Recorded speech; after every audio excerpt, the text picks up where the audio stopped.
quelques mots, frères et sœurs, sur la valeur que nous avons, nous, êtres humains, la valeur que nous avons aux yeux du Seigneur.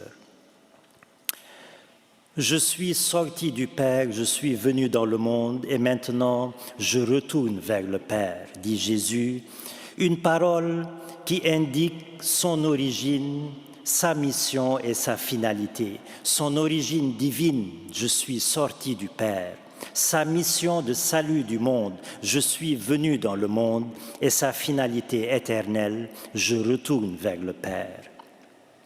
Et c'est exactement la même aventure que nous vivons nous aussi, frères et sœurs.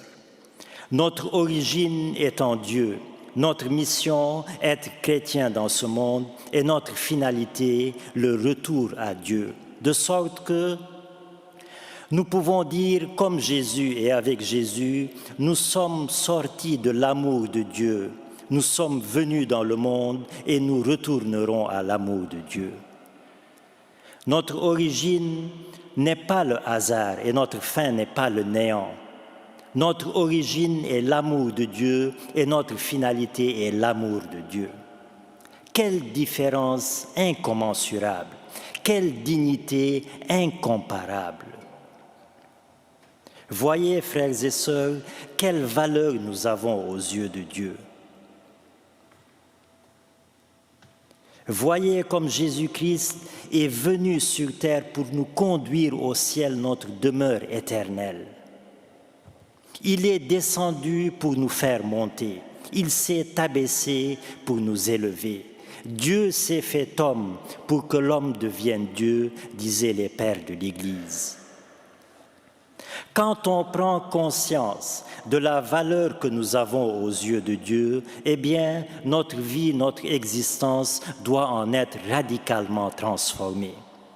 Quand on prend conscience que pour nous, l'essentiel est au ciel, rien, absolument rien ne doit nous ébranler sur terre, quelle que soit la situation difficile que je vis.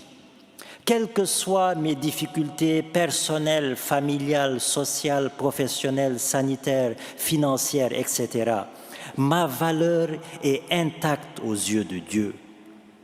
Ma valeur ne dépend pas de ce que j'ai, mais de ce que je suis, c'est-à-dire une personne aimée de toute éternité et appelée à un amour pour toute l'éternité. Et aucune personne au monde n'a plus de valeur qu'une autre personne. Même la personne la plus infortunée, la personne la plus bafouée, la plus défavorisée selon ce monde, a une valeur immuable, immaculée et inaliénable aux yeux de Dieu. Quelle bonne nouvelle, frères et sœurs. Et si c'était seulement des prophètes qui nous avaient annoncé cette bonne nouvelle, nous aurions pu humainement en douter. Mais c'est Dieu lui-même qui se fait garant de cette bonne nouvelle, en venant lui-même jusqu'à nous en Jésus-Christ pour verser son sang par amour pour chaque personne indistinctement, et pour nous dire que l'amour qui unit Dieu à sa créature est un amour éternel et que là où je suis, vous y serez vous aussi. Là où je suis, vous y serez vous aussi. Alors, frères et sœurs, forts de cette promesse et sûrs que le Seigneur tient toutes ses promesses, faisons de ce monde un passage et non pas une demeure. Ne nous trompons pas d'objectif. Ne nous laissons pas attirer, accrocher par ce monde. Regardons ce monde sous un autre angle. Ne nous noyons pas dans les préoccupations de ce monde. Regardons le monde sous le visage ou sous l'angle d'une mission passagère et surtout, préparons le retour au Père, préparons le retour au pays de l'amour éternel.